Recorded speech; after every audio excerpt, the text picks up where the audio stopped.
अगर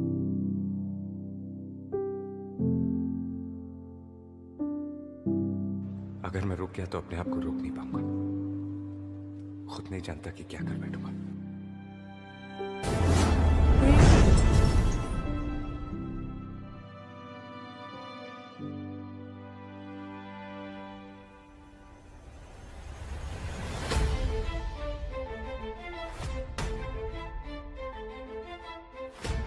कैसे बने रहीम आम से खास? किस बुरी आदत ने उनकी जान छीन ली? क्या मूवी में देखने को मिल सकता है कोई पब्लिक अवेयरनेस स्लोगन? यूं तो भीड़ में लोग हजारों हैं, मगर उसमें से कुछ एक आध ही होशियार हैं। और ऐसे ही एक होशियार व्यक्ति की कहानी को बड़े पर्दे पर लाने के लिए बेकरार हैं अजय देवगन सर। दरअसल हम बात कर रहे हैं एक अनकही दास्तां की, जो बहुत जल्द बड़े पर्दों पर मैदान के रूप में रिलीज होने जा रही है। जी हाँ दोस्तों, ये कहानी किसी मल्टी पॉपुलर स्टार की नहीं है, बल्कि हम जैसे एक आम इंसान की ही है। इस कहानी में उनके स्ट्रगल को दिखाया गया है कि किस तरीके से उन्होंने अपनी बीमारी से लड़ते हुए एक ऐसा मुकाम हासिल कर लिया जो शायद हमारे लिए और आपके लिए बहुत मुश्किल होता। जी हाँ दोस्तों, उनकी बदौलत ही आज फुटबॉल ने इतना नाम कमाया है। दरअसल हम बात कर रहे हैं मूवी के अंदर रहीम सर की।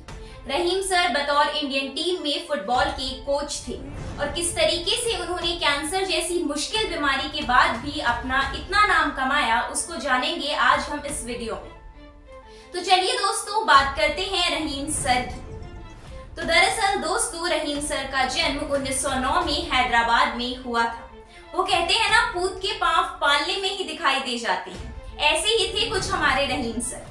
बचपन से ही उन्हें फुटबॉल खेलने का इतना शौक था कि बचपन में 11 साल की उम्र से ही उन्होंने फुटबॉल की ट्रेनिंग शुरू कर दी थी। उसके बाद उस्मानिया यूनिवर्सिटी, जिसके अंदर वो ग्रेजुएशन कर रहे थे, उसी यूनिवर्सिटी के अंदर वो बतौर टीम के अंदर फुटबॉल खेला करते थे। उनकी टीम का नाम था 11 हंटर टीम। उसके बाद काफी क्लब्स के लिए भी उन्होंने फुटबॉल खेला। लेकिन वो कहते हैं ना, करियर को पैशन में बदलना और पैशन को करियर के रूप में चूज करना थोड़ा मुश्किल होता है। जी हाँ दोस्तों, ऐसी ही मुश्किलों का सामना उन्हें भी करना पड़ा। उस टाइम पर शुरुआती दौर में फुटबॉल इतना फेमस नहीं था और पैशन और करियर के इस जंजाल में रहीम जी भी फंस गए थे।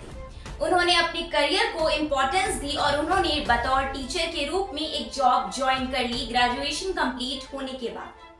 लेकिन उनके अंदर से फुटबॉल का प्रेम कभी भी कम नहीं हुआ। और वो कैसे होता? वो वहां पर भी बच्चों को फुटबॉल की ट्रेनिंग देने लगी। वो उन्हें फुटबॉल खेल से जुड़ी हर एक बारीकी बहुत ही अच्छे से समझाया करते थे। 30 वर्ष की आयु के बाद उन्होंने ये निर्णय ले लिया कि अब से मुझे मेरा जीवन फुटबॉल के लिए ही समर्पित कर देना है। और ऐसा ही हुआ। उन्होंने हैदराबाद टीम में फुटबॉल के कोच के लिए अप्लाई कर दिया। बहुत फेमस हो गए वो हैदराबाद में और फिर वहीं से सफर शुरू हुआ इंडियन टीम के कोच के रूप में। इतनी अच्छी आदतों के बावजूद भी रहीम सर में एक ऐसी बुरी आदत थी जिसकी वजह से उनकी जान चली गई। दरअसल मैं बात कर रही हूँ आमतौर पर युवा पीढ़ी में पाई जाने वाली इस आदत की।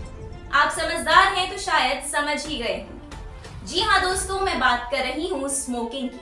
रहीम सर स्मोकिंग करते थे और इसी के कारण उन्हें कैंसर हुआ, जिससे उनकी मौत हो गई। हालांकि मौत से पहले वो इतना नाम कमा चुके थे फुटबॉल की फील्ड में कि आज भी पूरा देश उन्हें याद करता है। लेकिन हमने रहीम सर को खो दिया इस बुरी आदत की वजह से। और शायद देखने को मिल सकता है कि मूवी में भी स्मोकिंग को लेकर कोई पब्लिक अवेयरनेस स्लोगन हो, जिसके कारण लोग स्मोकिंग छोड़ सकें।